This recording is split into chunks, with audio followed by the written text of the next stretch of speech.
Meditation করা কি ইসলামী দৃষ্টিতে জায়েজ আছে? বিশেষ করে এখন যে পদ্ধতিতে মেডিটেশন করা হয় সেটার বিধান কি?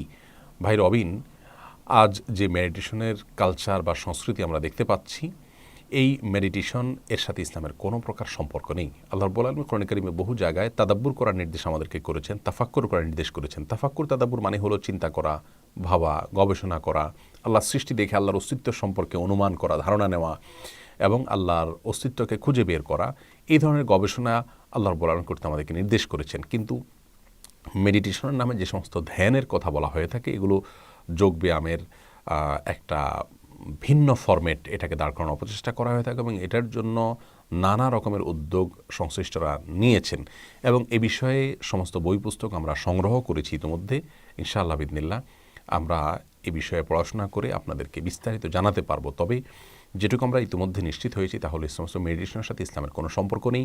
এগুলো ধীরে ধীরে মানুষকে বরং ইসলাম থেকে অত্যন্ত কৌশলে বের করে ফেলে এবং যোগব্যায়ামকে ভিন্নভাবে, ভিন্ন ফরম্যাটে মানুষকে গেলানোর চেষ্টা করা হয়ে থাকে। এগুলোতে অনেকে আপাত দৃষ্টিতে উপকার পাচ্ছেন এবং উপকার প্রত্যক্ষ করছেন, এমন বহু মানুষের সাথে ব্যক্তিগতভাবে আমরা কথা বলেছি।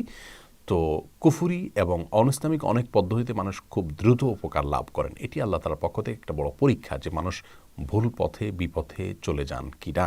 আল্লাহ তাআলা আমাদেরকে কোরআন ও সুন্নাহর পথে নবী করিম সাল্লাল্লাহু আলাইহি সাল্লাম যা করেছেন, যা বলেছেন সেগুলো স্পষ্ট কোরআন হাদিসে রয়েছে, শুধুমাত্র সেগুলোর পথেই যেন আমরা পরিচালিত হই, সেই তৌফিক দান করুন।